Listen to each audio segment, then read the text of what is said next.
Mesdames et messieurs, bonsoir et bienvenue dans ce journal. Au sommaire, l'atelier de validation des résultats de la cartographie des risques d'inondation dans les bassins du Niger, de l'Ouémé et du Mono a connu son épilogue ce matin. Il vise à mettre en place des systèmes et mécanismes efficaces pour une meilleure gestion des inondations au Bénin. Le tronçon Mississento-Glo-Djibé Plaque reste non éclairé à la tombée de la nuit, difficile pour les usagers de cette voie de circuler, une réalité qui est source de plusieurs cas d'accidents. Et puis retrait des troupes américaines 24 heures avant la date butoir fixée à la date d'aujourd'hui. Le secrétaire de l'OTAN a promis cet après-midi de ne pas oublier les Afghans qui n'ont pas pu être évacués.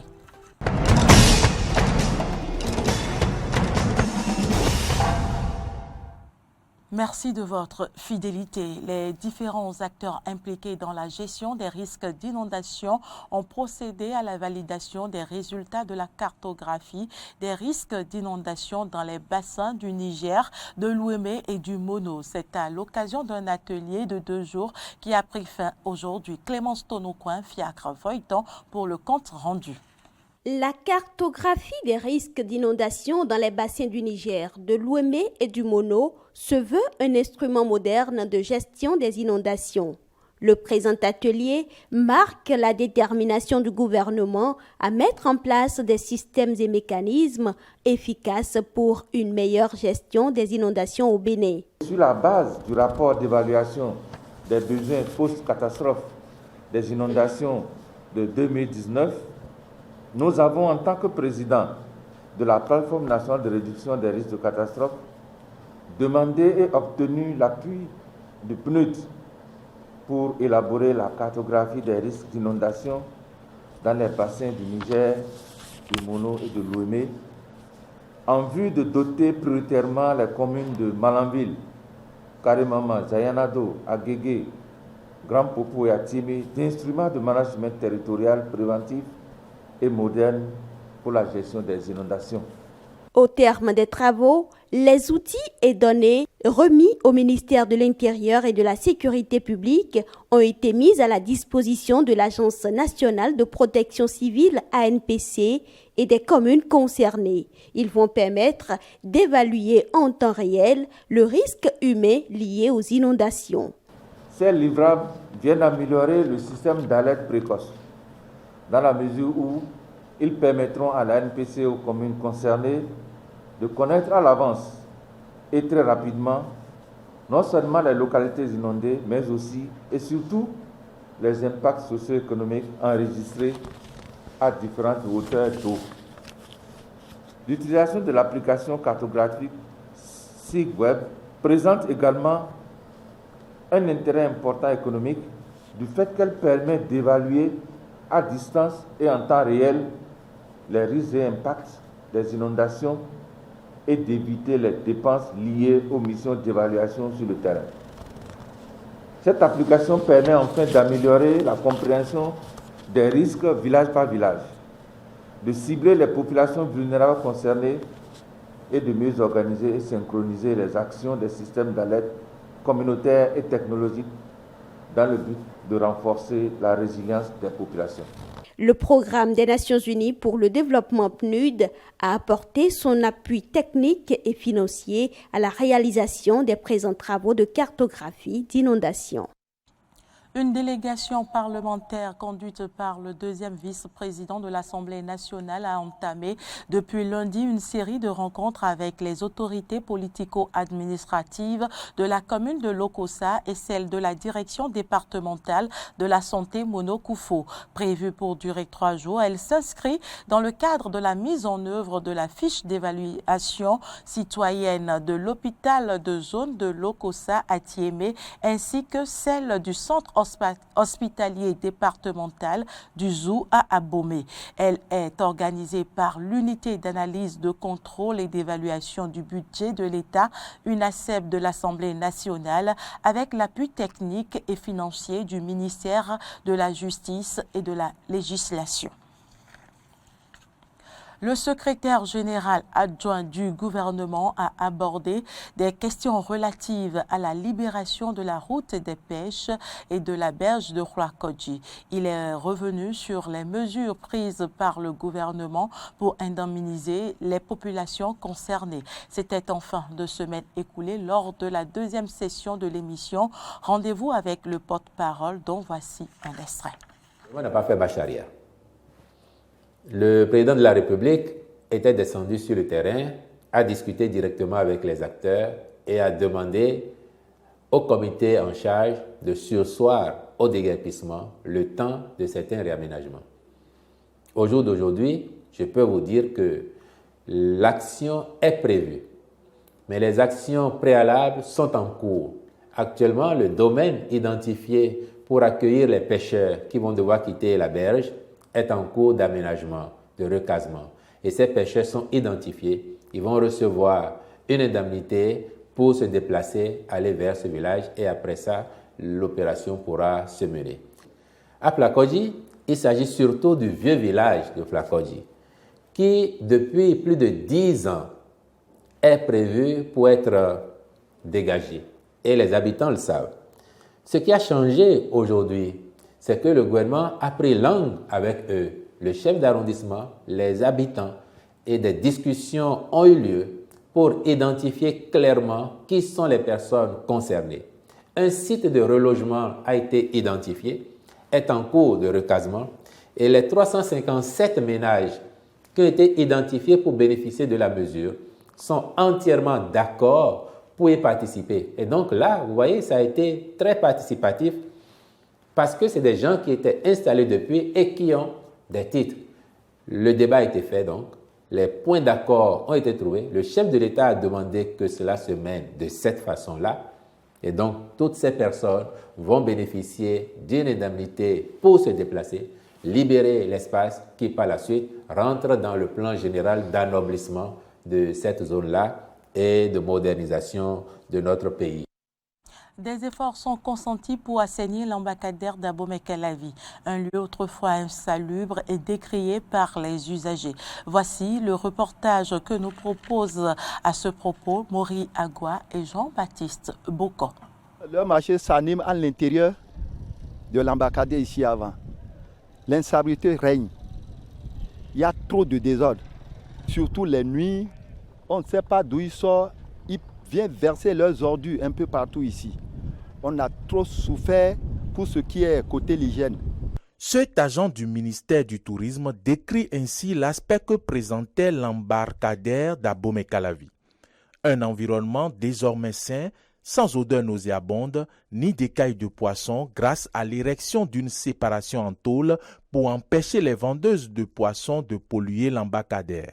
Nous balayons chaque samedi en accord avec les bonnes dames qui vendent des poissons. Nous avons cotisé avec nos propres sous pour acheter certaines poubelles. Donc nous avions travaillé, nous avions obtenu quelques poubelles de la mairie de Souava, aussi, qui nous a doté de 4 poubelles. Si ces lieux sont constamment maintenus propres, c'est aussi grâce à l'implication d'autres acteurs locaux tels que la mairie de Souava et certaines ONG qui les accompagnent en matériel d'assainissement. Que les autorités viennent voir ce qu'on est en train de faire pour rendre l'image du Bénin sur le plan international et celui de Gamvier sur le plan international. Parce que si l'embarcadère déjà n'est pas propre, je crois que les gens n'auront pas envie d'aller visiter Gamvier. Parce qu'aller à Gamvier, ça ne passe pas toujours l'embarcadère. Depuis 2019, l'Association des acteurs du tourisme de la commune de Souava rencontre d'énormes difficultés financières. À cela s'ajoutent des problèmes d'insécurité dus à l'absence d'éclairage du site. Je vous en parlais à l'entame de cette édition. Le défaut de l'éclairage public sur le tronçon Misesinto-Glodjibé-Zeplak rend difficile la circulation à la tombée de la nuit avec des risques permanents d'accidents. Maurice Koumassa, Samson Oké, Damien Pedro pour le reportage. Circuler sur les axes routiers Misesinto-Glo, Zeplak et Misesinto-Zinvier-Kparoun à la tombée de la nuit est un risque pour la vie des usagers de la route et riverains. Le défaut d'éclairage public est souvent fatal pour ceux qui empruntent ces voies. Le fait qu'il y a beaucoup d'accidents sur notre voie et qu'il n'y a pas d'éclairage de Adjabo jusqu'à Sékou. Avant d'aller vers Diaspora, là, c'est très, très, très dangereux. Car dans la descente, là, il y a les titans qui ne veulent pas céder ou bien la nuit, quand ils te voient, ils font jeu de phare en même temps et ils posent sur toi. Mais Saint-O, Glo, jusqu'à aller là, vraiment, là, c'est autre danger. Et nous implorons leur indulgence de bien vouloir nous éclairer la voie. Défaut d'éclairage la nuit, absence de signalisation. Certains élus locaux sont conscients des risques élevés d'accidents de la circulation dans leur localité. Par rapport à l'éclairage, moi j'ai vu qu'ils n'ont pas encore fini les voies, mais j'aimerais que le maire pense à comment éclairer la voie après finition. Les caniveaux là, ils ne sont pas bandés avec les bandes de signalisation. Ça peut faire que les gens vont tomber dans les caniveaux. Donc j'aimerais que les agents de développement local fassent diligence pour au moins bander les caniveaux pour que l'accident n'y ait pas. Ces 3 derniers mois, le groupement des sapeurs-pompiers du département de l'Atlantique a enregistré 38 accidents de la circulation sur le tronçon Missé-Saint-Oglo-Zé-Plaque. Actualité en dehors du Bénin, tir victorieux et feu d'artifice des talibans très tôt ce matin à l'aéroport de Kaboul. Les soldats américains ont quitté l'Afghanistan avec 24 heures d'avance sur la date butoir. La défaite des États-Unis est une grande leçon pour d'autres envahisseurs, selon les mots des fondamentalistes islamistes qui disent aussi vouloir de bonnes relations avec Washington et le reste du monde. Joe Biden s'exprime ce soir au sujet des exfiltrations de ces derniers jours. Les évacuations sont très nombreuses, mais beaucoup ne sont pas parvenus à sortir de l'Afghanistan, comme l'explique ici Mourad Gazdiev. Il ne fait presque aucun doute à ce stade que du point de vue de la logistique ou de l'organisation, oui, il s'agit d'une évacuation record, étant donné le nombre de vols dans un environnement aussi complexe en termes de sécurité. Oui, c'est tout simplement stupéfiant, évacuer plus de 100 000 personnes. D'un point de vue humanitaire, en revanche, il est discutable que cela ait été le succès dont ils se targuent. Parce que tant de gens, des centaines de citoyens américains uniquement, sans parler des citoyens européens. Hier encore, nous avons rencontré des gens qui avaient des passeports britanniques, qui avaient des passeports australiens, et ce n'était qu'un petit nombre parmi les personnes que nous avons rencontrées, et elles ont toutes été livrées à leur sort. Elles n'ont pas pu, et même si elles ont pu se rendre à l'aéroport, elles n'ont pas été autorisées à entrer, soit par les talibans, soit par les troupes sur place, les troupes de l'OTAN, qui ne les laissaient pas entrer, même si elles montraient des papiers ou des passeports. Elles ne les laissaient pas entrer avant qu'elles ne montrent des formulaires d'approbation préalables et des papiers, comme certaines personnes nous l'ont raconté. Donc certainement, beaucoup de gens ont été abandonnés, des gens désespérés qui croient qu'il y a une réelle menace pour leur vie, pour la sécurité de leur famille. Et ils n'ont absolument aucune idée de la façon dont ils peuvent quitter le pays, de ce que l'avenir leur réserve, et ils ignorent si les talibans respecteront leurs promesses d'amnistie. Les talibans eux-mêmes ont déclaré que, oui, ces personnes seraient autorisées à partir et ne seraient pas agressées.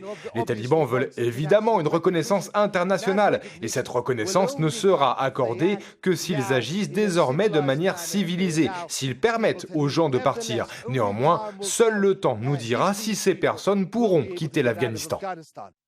Et puis de son côté, le secrétaire général de l'OTAN a promis cet après-midi de ne pas oublier les Afghans qui n'ont pas pu être évacués, les Américains, qui n'ont pas pu être évacués. Jens Stoltenberg juge essentiel de laisser ouvert l'aéroport de Kaboul. Nous allons mettre en place un processus d'évaluation et d'analyse au sein de l'OTAN car nous devons bien comprendre ce qui a échoué, mais aussi analyser les résultats obtenus en Afghanistan, notamment en matière de lutte contre le terrorisme.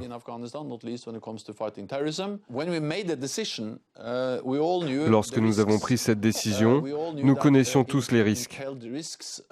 Nous savions tous que cela comportait des risques, et notamment le risque du retour des talibans.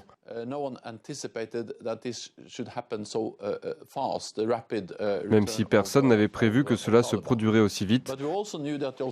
Mais nous savions aussi que si nous étions restés, cela comportait aussi des risques. Et puis sur place, il doit rester 100 à 200 Américains. Retour sur le retrait des troupes américaines dans ce reportage de nos confrères de RT France.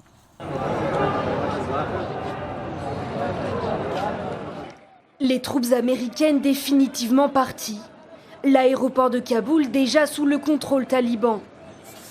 Un jour historique pour les nouveaux dirigeants islamistes qui célèbrent leur indépendance et disent vouloir maintenir de bonnes relations diplomatiques avec les États-Unis. L'émirat islamique d'Afghanistan souhaite entretenir de bonnes relations avec les Américains par le biais de la diplomatie. Cependant, les Américains ont échoué ici. Ils ont échoué.